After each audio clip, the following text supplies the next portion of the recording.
Hey guys, this is a kind of, I don't know, it's an update, but also a little bit of additional information that might be helpful. The main update is that I caved, and I noticed that Amazon finally brought back their own stock of the Acer, I think it's the SB220Q monitor. It's a 21.5-inch display that fits snugly and perfectly as the Backglass replacement. Shout out to Cool Toy. He's the one that discovered that this display was the perfect size. So thanks to him, I didn't have to do a lot of like experimenting or finding stuff and being overly disappointed and spending more money than I anticipated. Anyhow, as you can see, I put an actual wallpaper on it. That's not a Backglass from Pinball FX3. That's an actual wallpaper that I assigned to that display. So when my machine boots up, that's what comes up. So I think it complements the Arcade1Up Star Wars pin cabinet perfectly. The Backglass that came with it was actually really nice. I really like it. I'm going to use it in my office as I'm going to either frame it or hang it somehow. Now I have the ability to have the dynamic backglasses in Pinball FX3, which is pretty awesome. So I'm happy about that. Super easy to install that. I'll probably explain it a little bit, maybe in this video. We'll see how this goes. I kind of want to keep this somewhat short. All right, I figure I'd just sneak this into the video as well. So this is the back of the Backglass assembly. And as you can see, what used to be the backlight panel is gone. What I did was I put two little strips of double-sided tape here just to kind of give it a little bit more grip. At the very least, it keeps it from flapping when I move the machine around. It's essentially all the way to the back. It sits a little bit farther front from this chrome piece here, but I left just a little bit of space here down below so that if I need to, I can access the power buttons. The control buttons, including the power button, which is behind the blue LED there. And it's also accessible from the back. So that extra space that I gave it, I can just basically slip like a little bit of I don't know, like something down there and hit it, and it can hit the power button. But it does remember the power state. So even if you unplug it, it will remember. So when you plug it back in, it'll basically be in that kind of sleep mode. But I left this panel out for two reasons. One, so it's easier to access the backside if needed, like the actual controls and stuff. But two, just to make sure that there's a little bit, this is all plastic, so it's not like it's acting as a heatsink or anything. But I figured, yep, that's plastic. I figured I keep this open so that there's no heat soak of any kind. It's never actually felt too warm to the touch. Like this here feels like room temperature, but you never know. I just figured that just adds to it, and it really doesn't look bad. Plus this is going to be facing a wall anyhow. This little channel here, which was normally used for the backlight cable, I basically just kind of ran the HDMI and the power cable for this down that way, and then through here, and finally down below to the opening over here, which that was a big old pain, I'll tell you, because you have to the way that Arcade1Up does this, there's kind of like there's a channel here, and which the normal cables go through. But when you install the this panel here that sandwiches in between the Backglass assembly and the actual cabinet, that's actually shifted over, and it kind of holds the cables pretty tight. So you don't have a lot of room to run through stuff freely. In order to do so, you have to remove this, the Backglass assembly, and then remove this so you can sort of shift it, and then run the cables that you need to, and then put everything back. So if you're building this thing from scratch and you already got all the parts, I recommend just doing it when you're putting everything together versus assembling it the way that Arcade1Up wants you to, and then later on having to do it again. So you might as well. Obviously I didn't have the monitor when I first got the cabinet, so I didn't have a choice, but it just saves you that extra step.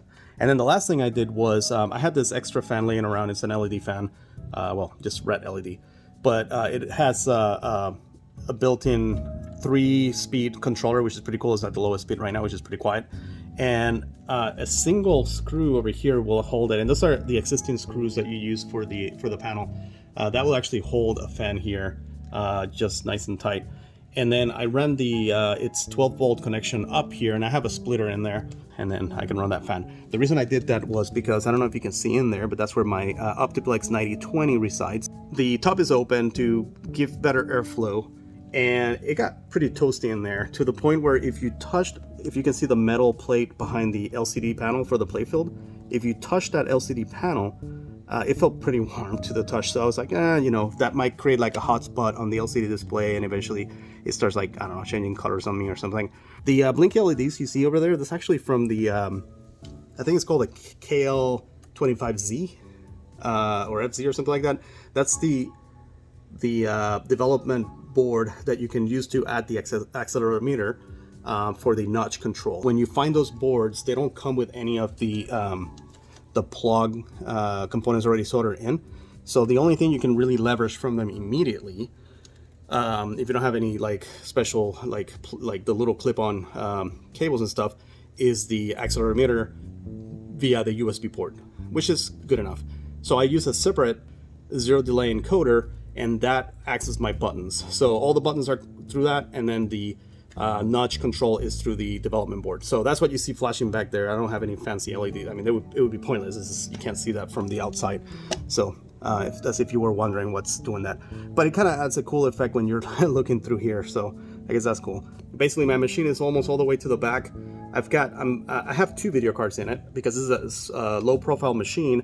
A single video card would only have one output. So what I have in place is a combination. It's two Quadro K620s. One of them is on the 16X port or slot, and the other one is on the 4X slot. And so the one that's on the 4X slot is driving the Backglass display as well as my DMD.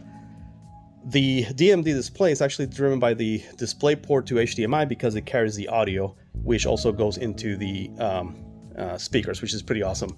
So that way I don't have to have a separate sound card or anything. And then this guy is going through DVI to HDMI. And then for this guy here, the dedicated GPU on the 16X slot, DVI to HDMI. And the reason for that is so that it doesn't get confused with the audio stuff. So I want the machine, when it boots up, to know that there's only one audio output. Right now this is working properly for me. And the most important part is keep the thing cool in there if you have a machine. And yeah, and you can route everything cleanly through here so you don't have anything dangling on the back. Hope that was a little bit more helpful. And also that you're not super bored because this video ended up being longer than it needed to be. So, the DMD display, there's some information about it that I'd like to share, and that's because I'm really picky about how things look. And if I notice that they don't look quite right, I try to figure out why.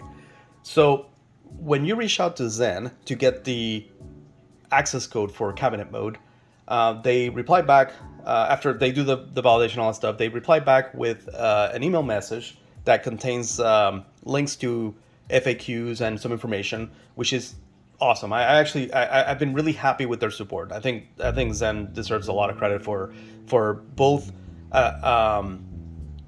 essentially helping out the enthusiasts, as well as being so thorough with their help and assistance, and also like super prompt. But that's not what this video is about. When they send you that information, you go through it, you kind of get a grasp of how it is that you're supposed to configure the displays, the coordinates, all that kind of stuff. Once you get past that, there's one thing that they actually say in there that I discovered wasn't quite what they should be providing. So they say that the optimal resolution to set your DMD for, once you position it where you want it, is 800 by 200. Now, I think I know why they say that is because they usually deal with people who are building cabinets with DMD LCD displays like this one, which is an 800 by 480, so they want to make sure that it stretches out completely to the sides and all that stuff. But there were a couple of things that I thought were wrong with that. First of all, yes, it still retains the 4:1 aspect ratio, or 4:1. However, the real DMD displays, which this emulates, and even the Zen virtual pin tables emulate as well, they're actually 128 by 32 pixels, which means that 800 by 200 doesn't quite perfectly do what's known as integer scaling. And you will notice that there are some faint scaling issues with it. Very faint, a lot less than they were with the original ROM that came, or the hardware that came on this Arcade1Up machines, which was kind of horrid. So I was like, there's something odd about it. I don't know why. Maybe that's just the way they emulate it. But I always noticed that on the playfield, when it's moving around, like, when you first open a game, it has that kind of like flying through, that sort of thing. The DMD display that shows up there looked perfect. And that's being emulated simultaneously because it's actually showing it on both. So I was like, I wonder if they're doing something funky. Well, first of all, the first thing I did was try the pure integer scale resolution, which was 768 by 192, and I believe that's 6 times and 6 times, right? So I was like, that's gotta scale perfectly, right? But it was still not quite right, and I couldn't figure out why. Well, as I'm watching some of these DMD reels and some of the games, I noticed that anytime an image came up that basically filled up the entire DMD with like bright pixels, there was always a little bit of like a black border all around, basically. And I started thinking to myself, well, what if Zen made it so that it has a little bit of an edge, so that those pixels are never completely, to the edges of a screen? Well, that means that even if you set it to be 768 by 192, you're actually reducing the area of effective pixels for the DMD inside, because the entire thing, including that black border, can only exist in that 768 by 192. So I started experimenting to see if my theory was correct, and eventually I found that if you add 12 pixels to the horizontal and 12 pixels to the vertical from that perfectly integer scaled resolution, you get a perfectly scaled DMD. So that ended up being 780 by 204. So basically 12 more than 768, 12 more than 192. Easy math. And it looks amazing. However, of course, being on a 800 by 480 LCD, which is actually reduced farther by the framing that Arcade1Up placed on this cabinet, that means you have a little bit of additional edges on the sides. Well, I resolved that by putting a wallpaper that I thought looked nice, and it kind of gave it a little bit more of that visual appeal. And so that way it doesn't look weird, because if you have just a black background, for instance, or something that doesn't display a lot on the sides, it looks odd. It just makes that DMD display like appear as if it's just missing stuff on the sides. And so, of course, once I did that and I found the perfect scaling, then I played with the coordinates so to make it as centered as possible. And I think it looks excellent. I know that a lot of people like stuff covering the entire screen. I like it to be the exact same aspect ratio that it originally was. So to mitigate that, I just basically placed a wallpaper in the background. And, this is all to preference. I thought that one looked cool. Somebody can place whatever they want back there. But I figured one that looked kind of, having those like ivy leaves or whatever those are, I don't know what they're called, but it can work well with, like a Medieval Madness kind of game. It works well with like the Sorcerer's Lair from Zen. It works well when you're playing even like Alien vs. Predator, any of those. So I could probably change it up a bit every now and then, but the bottom line is that now it feels proper, and I'm not like distracted by the fact that there's like some weird scaling going on. So every once in a while when I would look, it just became really distracting. And when you're doing something like this and you get kind of obsessive about the looks of it, the last thing you need is anything that doesn't look proper. So yeah, anyways, that was like my biggest takeaway here, and what I wanted to share with you guys is that the resolution that's recommended by Zen is not really quite perfect.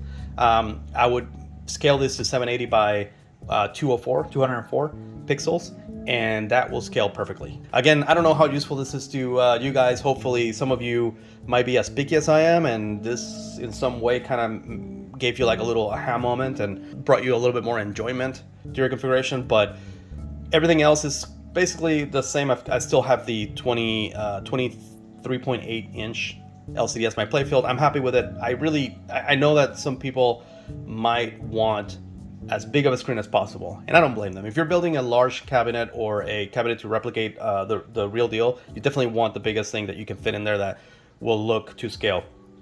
In my case, this is entirely meant to be compact, and I'm so glad that Arcade1Up decided to stick to the 3/4 scale for their pinballs, like they did with the actual arcade cabinets. So people like me who are looking for something compact can actually like take advantage of it.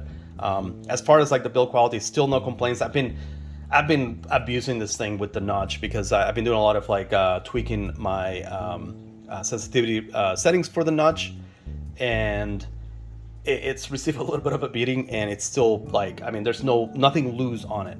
Once I have everything, like all the screws in and everything, every time I operate on it, I have to remove stuff, but once I put everything back on, it is solid. So these things are really solid. If anybody out there writes a review saying that they feel like toys, I don't know what they're talking about. They either don't really own it, or they must be like Hulk or something, because these things actually have the right amount of heft to them, and the compactness of them adds to the feeling of it being heavy, because you don't expect it to be as heavy as it is with the size that it is. So but then again, I'm rambling just like I did in my past video. This one hopefully was a little bit more helpful to you guys. Hope you enjoyed this. Stay tuned for a next one.